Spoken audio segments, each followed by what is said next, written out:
this is not just about America. I mean, the entire Western Abrahamic thought process with which the international busybodies are being built upon after the Second World War, be it United Nations, so be it, I mean, if you just open the United Nations human rights declarations and stuff like that, you will find the word democracy over there.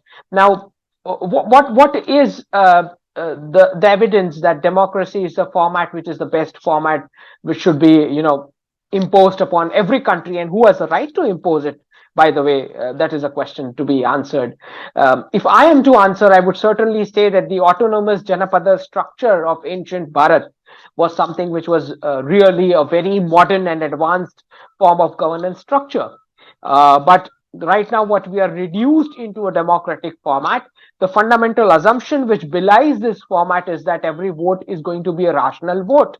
And you, me, and everyone knows that this fundamental assumption is so incorrect that every voter is going to vote rationally, right? So this is democracy is inherently suicidal in this sense that, if you're relying on crowds to be rationally voting without any influences, external influences, is something I do not believe to be a correct proposition, which is why I see in the future when the European Union will face crusades again with some of the young radicals which are being imported into Europe.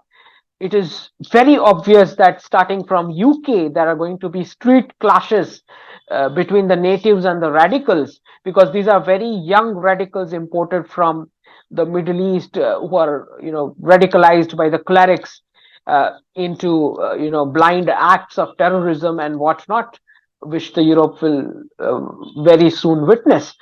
So I believe that will be the time when Europe will reinvent itself and revisit this democracy concept and the secularism concepts. And certainly, one of the transition which I foresee over the decades is that one family, one vote is something which is a natural outcome after the clashes and the chaos which this single person, single vote system will create in general in the future. So that is what one of the foretelling, if you say, I can do is one family, one vote is something which Europe will come up with once it faces the repercussions of the democratic format. So I believe that the fall of the fiat currency model will be the beginning of the rural, the native, the indigenous, the traditional, the dharmic values coming up in the world, and slowly and gradually Asia and Gulf will come out of this 18th century enlightenment, with which they view the world in a Eurocentric way, that everything Western taken as modern. So slowly and gradually things are going to change, where even the democracy format or the secularism format, all the Western formats are going to be questioned one by one. And this will also include the scientific discoveries and inventions that has happened in the last 150 years. Even those will be challenged, because the natives of the world are going to dig up what their civilizational wisdom was prior to colonialism. So the rest of the world, they are going to recalibrate themselves, going back to that self-employment model, self-sustaining model of living life, out of the clutches of the employer-employment relationship, whereby the changes will come in the sense that the manufacturing, the farming, the real production, and along with that, the living standard will not be matched with something which is materialistic, but the living standard would be matched to something which is a social capital kind of a formula, wherein all the Western indexes will also be rejected in terms of whether you call it a per capita income. Now, just take an example of per capita income. Now, why would a country which is operating family unit economics, where the income is consolidated and the expenses per member comes to be the lowest, why would that kind of a country will require a high per capita income? It just makes no sense, right? So all these kind of Western formats and indexes are also going to be questioned and rejected in the new world which is coming up. And this all will have to do a lot with the collapse of the fiat uh, reserve currency status.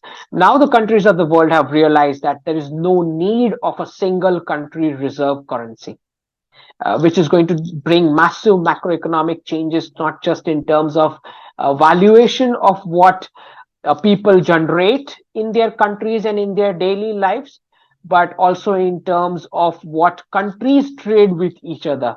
Somehow there is a realization in the Gulf as well that a lot of their free crude oil wealth got wasted in the radicalization efforts and gimmicks to keep the US dollar going as a reserve currency in the Middle East and the Indian subcontinent. So they are also coming back to the roots of attaching themselves with ancient India, and they want to participate in now the real economics rather than moving towards those tiny, tiny corners of radicalized thoughts. So even that society is now evolving.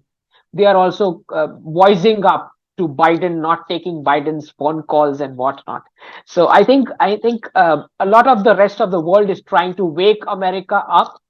They're trying to bring UK and US out of that 18th century colonial mindset, and that is what this decade is going to be.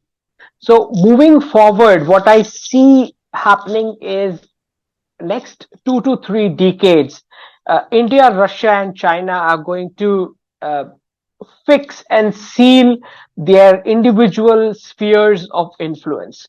This is what I look at. I mean, if you look at the Indian Ocean, it has always been the main battlefield in the world. I mean, that's a pivot of global economics. That is where it happens. 90% of the raw materials, resources, gas, oil, everything flows from that peaceful ocean.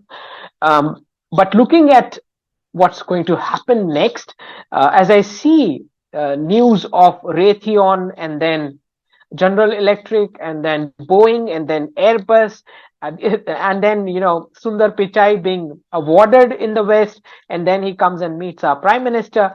Looking at all these changes which are happening, I believe the American some of the chunk of the American deep state companies, along with their technology, I feel will shift and settle in India over this decade. I mean, a lot of not just collaboration and technology transfer, but a lot of real deals and real manufacturing of the deep state technology and stuff is going to begin and happen in India. I mean, by the end of this decade, you will visibly see that big companies and technology has shifted to India. So over the period of time, India is going to regain the hard power which you are asking the question about. So it's not just going to be soft power; it's also going to be hard power. And the traditional Indian subcontinent, with the concept of Akhand Bharat, which we call it, I believe that will extend from Saudi Arabia to Laos, Cambodia, wherein even the Chinese economy, once it starts facing the economic crisis because of the aging population, even they will come to terms with the new changes and the emergence of India back onto the throne, which we have been for over 1700 years, if you consider the last 300 years as some kind of an aberration.